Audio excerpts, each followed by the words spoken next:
नमस्ते, हाय, हेलो, कैसे हैं आप सब। चलिए कहानी शुरू करते हैं, जहाँ ईशांत अपने पिता को सब बताता है कि उसे पढ़ने की क्या ज़रूरत है इंद्राणी के बारे में।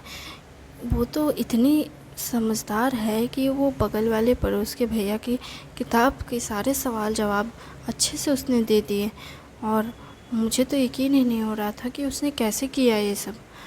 और सभी हैरान थे इस सब से, जिस पर उसके पिता ऐसी बातें सुन वो भी काफ़ी हैरान हो गए कि इतनी छोटी सी बच्ची इतने बड़े से बच्चे के क्लास की किताबें कैसे पढ़ सकती है।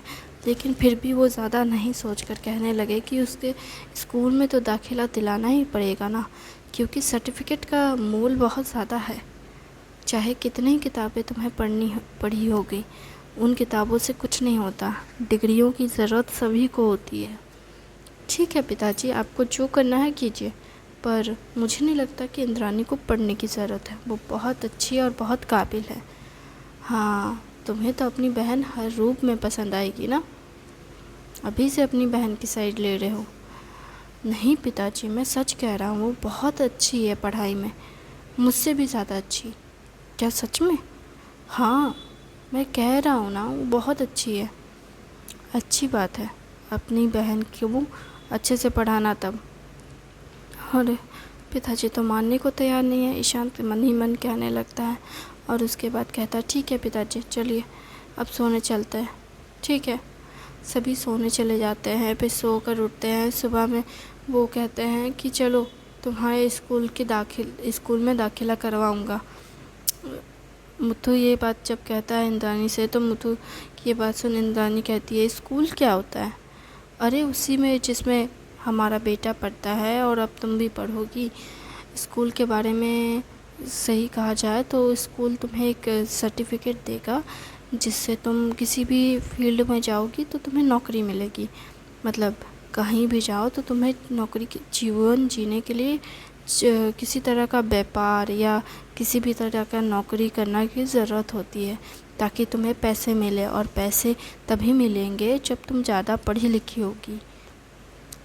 अच्छा, पर आप तो नहीं नौकरी करते।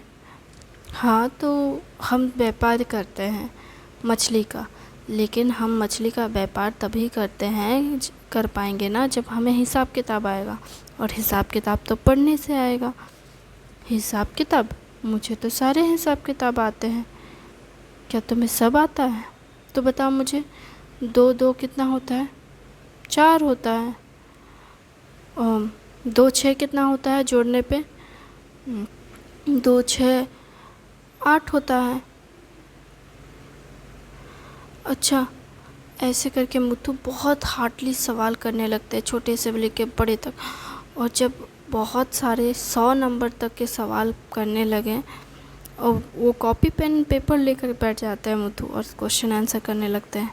और जब वो इन सवालों का सही सही जवाब देने लगती है, तब ईशांत कहता, देखा पापा, मैंने कहा था, इसे कुछ करवाने की ज़रूरत नहीं है। इसे कोई किताब की ज़रूरत नहीं, कोई स्कूलिंग की ज़रूरत नहीं है। ये सब कुछ अच्छे से कर लेगी। जिस पर मुथु कहता है कि हाँ, कर तो वो सकती है, लेकिन ऐसा नहीं चलेगा। क्या मतलब? वो इंद्राणी को अपने पास बुलाते हैं और कहते हैं, इंद्राणी, मेरे पास आओ। जी पिताजी। तुम्हें जो आता है, क्या तुम उसे भूल सकती हो? मैं क्यों भूल जाऊं? देखो बेटा, तुम अभी बहुत भोली हो। कोई भी तुम्हारे इस कला का फ़ायदा उठा सकता है। इसलिए अपनी कला को सहेजना सीखो। कला का इस्तेमाल तभी करना जब सच में आवश्यकता हो। जैसे अगर कोई बहुत ज़्यादा ताकतवर होता है ना, तो उस ताकत का इस्तेमाल सही समय पर और ज़रूरत पड़ने पे इस्तेमाल करना चाहिए। पर अगर अभ्यास ना किया जाए तो वो ताकत का क्या मतलब? वो ताकत तो समय के साथ खोखला हो जाएगा। अच्छा, तुमने सही कहा, लेकिन अगर तुम्हें अभ्यास करनी है तो घर पे करो, लेकिन सही वक्त पे उसका इस्तेमाल करना। कहते हैं ना, कुछ ताकतें ऐसी होती है जब आवश्यकता पड़ने पे ही दिखानी चाहिए। जैसे अगर हर किसी को तुम्हारी ताकत तुम दिखाने लगोगी तो हर कोई तुम्हारी ताकत का इस्तेमाल भी करने लगेगा और तुम्हारी ताकत का मजाक भी बनाने लगेगा। इसलिए दिखावा मत करना, वरना लोग तुमसे दूर हो जाएंगे, तुम्हें कोई पसंद भी नहीं करेगा। ये बात ईशान सुनने लगता है अच्छे से और समझ जाता है कि उसे क्या करना है। फिर ईशान कहता है, पिताजी मैं समझ गया, मैं अपनी बहन को अच्छे से संभालूंगा, उसका ख्याल रखूंगा, उसे उसकी ताकत के साथ खेलने नहीं दूंगा। तुम्हें समझ आ रही है मेरी बात? हाँ पिताजी, मुझे समझ आ रही है। तो तुम सच में कह रहे हो कि तुम अपनी बहन का हिफाजत करोगे? हाँ पिताजी, मैं सच कह रहा हूँ, मैं अपनी बहन का अच्छे से ख्याल रखूँगा और उसे बिल्कुल भी चोट पहुँचने नहीं दूँगा और ना ही अपनी बहन का किसी के सामने मजाक उड़ने दूँगा और ना ही किसी को मजाक कर बनाने दूँगा अपनी बहन का। ठीक है, मैं तुम्हारी ये बात मान लेता हूँ, लेकिन बेटा याद रखना, अपनी ताकत का सही समय पर सही तरीके से इस्तेमाल करना। कभी भी दिखावे के लिए या कभी भी किसी को साबित करने के लिए अपनी ताकत का इस्तेमाल मत करना, क्योंकि अगर ऐसा तुम करती हो तो तुम्हारी ताकत की बेइज्जती कहलाती है। अपनी ताकत को बचाओ और सही वक्त पे उसका इस्तेमाल करो। बड़ी ताकत के साथ बहुत बड़ी जिम्मेदारी भी आती है साथ में, समझ गई?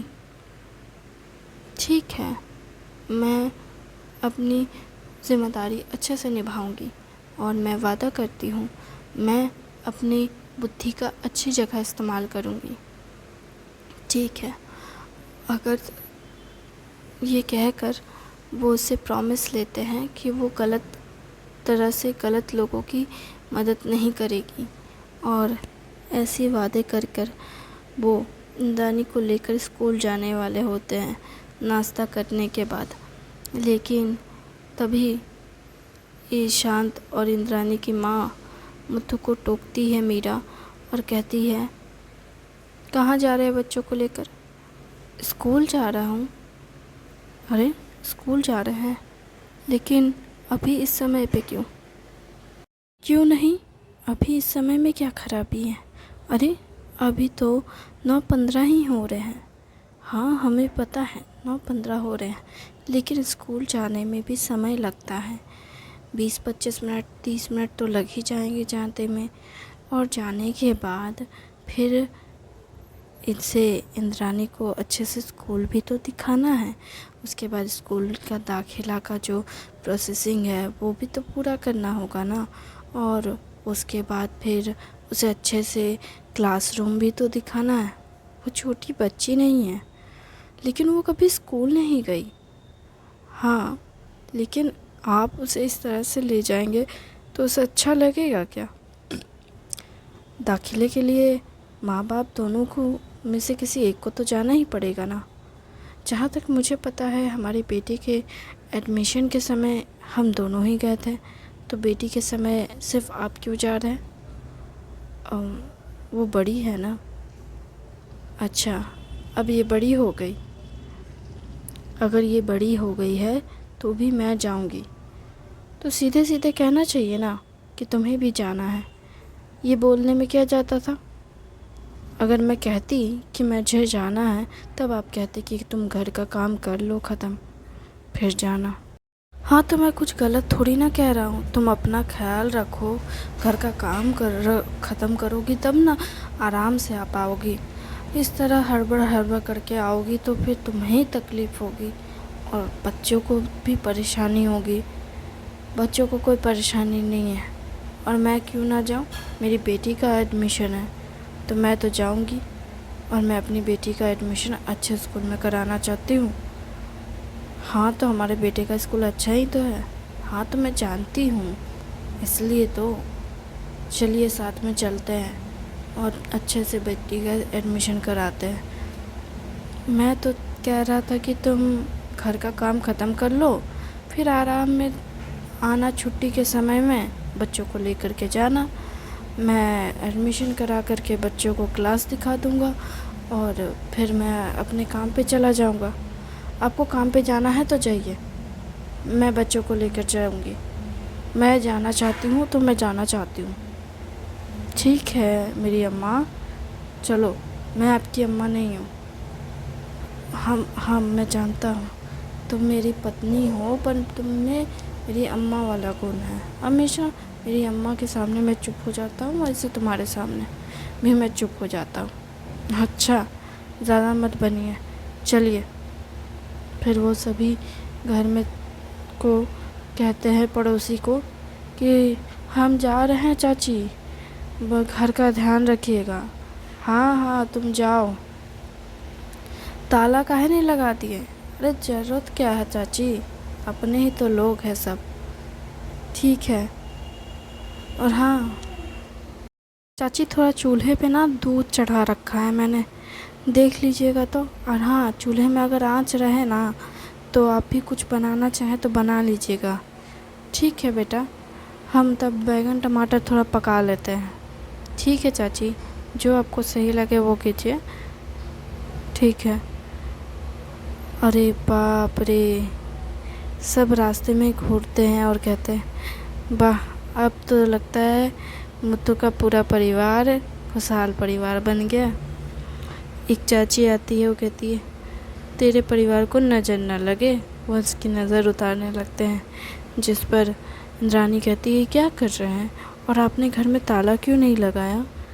मैंने तो शहरों में देखा है बहुतों के घर में ताले लगते हुए। बेटी, शहरों में ऐसा होता है, पर गांव में ये सब करने की कोई ज़रूरत नहीं है। हम सब अपने ही तो हैं, और हमारे घर में और उनके घर में कोई अंतर है? अंतर तो बहुत कुछ है। आपके गहने उनके गहने एक जैसे थोड़ी ना है। सही कहा बेटा, लेकिन फिर भी गहनों की बात नहीं है, बात है भरोसे की।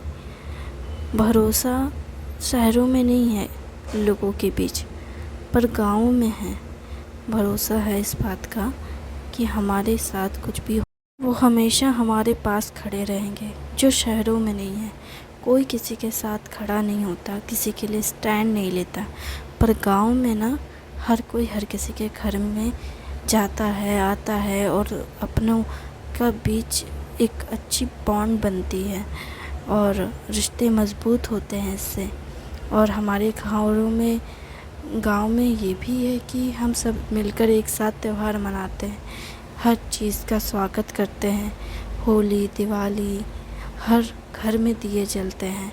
जब दिवाली आती है ना, तो अगर किसी के घर कम दिए हो या किसी के घर में दिए भी ना हो, तो सब मिलकर उसके घर को में एक एक दिए पहुंचाते हैं, ताकि उसका घर भी रोशन हो जाए।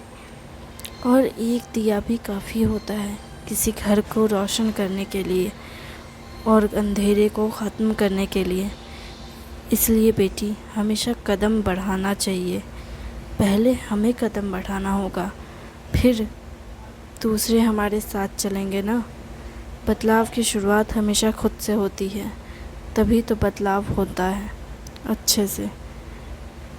सही कहा माँ। इसलिए तो इंद्रानी, तुम हमेशा हमसे हर वो चीज़ सीखना जो हम तुम्हें सिखाएंगे। सिर्फ किताबें मत पढ़ती रहना, किताबों से भी बाहर एक दुनिया है। इस दुनिया को भी जानना ज़रूरी है, और तुम्हें ये सब समझना होगा। तुम्हारे अंदर बुद्धि बहुत है, लेकिन किताबों वाली। ये क्या कह रहा है? मुत्तू कहता है, कुछ नहीं, ये बस कह रहा है कि हमारी बेटी बहुत काबिल है। उसे तो समझ ही नहीं आता है मीरा को, लेकिन फिर भी ईशांत कहने जाता है। ईशांत मीरा से कहने ही वाला होता है अपनी माँ से, तभी सर का फ़ोन बज उठता है प्रिंसिपल का, और वो चौंक कर सभी एक देखने लगते हैं कि किसका फ़ोन बजा। जिस पर सर उधर से आते हैं, वो के देख लेते हैं मुत्तू को। वैसे ही मुत्तू को जैसे ही वो देखते हैं, वो कहते हैं, आप यहाँ सर, कैसे आना हुआ? वो फ़ोन काट जेब में भर उसके बाद कहने लगते हैं, और जिस पर मुथु भी कहने लगता है कि मैं तो बस अपनी बेटी का एडमिशन करवाने आया हूँ, आपकी इतनी बड़ी बेटी है, मुझे तो पता ही नहीं था, मुझे तो लगा आपका एक ही बेटा है। जिस पर मुथु कहता है हाँ, ये हमारी गोद ली हुई बच्ची है। अच्छा। जिस पर सभी लोग कहते हैं कि हम चाहते हैं कि ये हमारे साथ पढ़े, ईशांत कहता है। जिस पर प्रिंसिपल कहते हैं ये तो उसकी काबिलियत बताएगी कि वो कौन से क्लास में जाएगी, और अगर वो काबिल हुई तो हम सीधे उसे 5 क्लास में भर्ती कर देंगे, 4 या 5 में।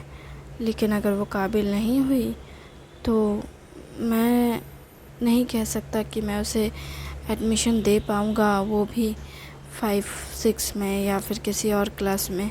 हाई क्लास में तो बिल्कुल भी नहीं, उसे फिर 1-2 से ही शुरू करना पड़ेगा। पर सर, एक बार आप उसे टेस्ट भी लेकर देख लें।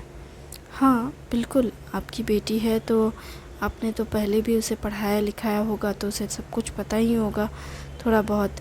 लेकिन फिर भी ये तो प्रोसेसिंग है, तो आपको इससे गुज़रना ही पड़ेगा। जिस पर फिर सभी लोग हंसने कहते हैं कि ठीक है सर, हम ये सब के लिए एग्री करते हैं। जिस पर सर कहते ठीक है, तो एग्ज़ाम के लिए मैं पेपर वगैरह बना देता हूँ, लेकिन आज तो एडमिशन वैसे भी नहीं होगा, एग्ज़ाम देने के बाद ही होगा एडमिशन। तो आप कल आ जाइएगा बच्ची को लेकर के, उसका फिर परीक्षा लिया जाएगा और फिर टेस्ट के बाद रिज़ल्ट आएगा, उसके बाद ही डिसाइड होगा कि वो किस क्लास में जाएगी। जिस पर मुथु कहता है ठीक है, पर सर आप कौन से क्लास के एग्ज़ाम को प्रिपेयर कर रहेंगे? तो जिस पर सर कहते हैं 4 या 5 के। अगर वैसे तो मुझे नहीं लगता कि इसने कभी किताबें पढ़ी होगी, तो मुझे तो लगता है कि इसके लिए 1-2 के ही क्वेश्चन बहुत हार्ड होंगे। जिस पर मुथु कहता है कि सर आप इसके लिए 5 क्लास के क्वेश्चन प्रिपेयर कर दीजिए, मुझे यकीन है कि ये आराम से जवाब दे देगी। ठीक है, आप अगर ऐसा कहते हैं और आपको ऐसा लगता है तो ठीक है, मैं इसे 5 क्लास के क्वेश्चन प्रिपेयर करके दे दूँगा, और अगर इसने अच्छे से एग्ज़ाम को अच्छे से क्रैक किया तो मैं इसे 5 क्लास में अच्छे से एडमिशन दे दूँगा। 5 में कि 6 में, ये उसके ऊपर है। अगर इसने अच्छे से एग्ज़ाम दिए, जो भी मैं सवाल दूँगा, एक्चुअली ये कोई गारंटी नहीं है कि मैं 5 के दूँगा। मैं जनरली देखूँगा कि वो कैसे क्वेश्चन का जवाब देती है, और इसके जवाब पे निर्भर करता है कि मैं उस जवाब, क्योंकि मैं इसका खुद ही इसके कॉपीज़ को चेक करूँगा और मैं ही डिसाइड करूँगा कि इसे किस क्लास में एडमिशन मिलना चाहिए। तो आप इसे 1-4 या 5 तक के मैं क्वेश्चन प्रिपेयर करूँगा, ये किस में कितना जवाब दे सकती है, सबका आंसर देखने के बाद मैं इसे क्लास रूम दिखा दूँगा। फ़िलहाल तो आप इसे आज लेकर जाएं और अच्छे से शॉपिंग वॉपिंग कराएं अपनी बेटी को। अच्छा, फिर उसी टाइम फिर से प्रिंसिपल का फ़ोन बजने लगता है, जिस पर सर कहते हैं कि इस बार फ़ोन ठीक से बजता नहीं है और कट के जाता है। जिस पर सर कहते हैं यहाँ पे टावर की बहुत दिक्कत है। हाँ, ये बात तो सही है। हाँ, आपने तो फ़ोन चलाया भी नहीं होगा, लेकिन यहाँ सच कहते हैं बहुत ज़्यादा प्रॉब्लम होती है टावर को लेकर। यहाँ तो एकदम नेटवर्क नहीं है, नेटवर्क ना के बराबर है। फ़ोन भी चला नहीं पाता हूँ ठीक से। शहर जाता हूँ तो फ़ोन बहुत अच्छे से चलता है, पर गांव में फ़ोन बिल्कुल नहीं चलता। आप लोग कैसे रहते हैं बिना फ़ोन के तो मुझे समझ नहीं आता। पर क्या है? जिस पर ईशांत हंसने लगता है और कहता है सर, आप इसलिए फ़ोन के बिना नहीं रह सकते क्योंकि आपने हमेशा उसे चलाया है, पर हमने जिसे चलाया ही नहीं उसकी लत हमें कैसे लग सकती है? तुम बहुत ज़्यादा बोलने लगे हो ईशांत। जिस पर मुथु कहता है माफ़ कीजिएगा सर, ये कुछ ज़्यादा ही बोलता है। नहीं, अच्छी बात है, बहादुरी वाली बात है। अच्छे से बोलना सीखना चाहिए। थैंक यू वेरी मच इस कहानी को सुनने के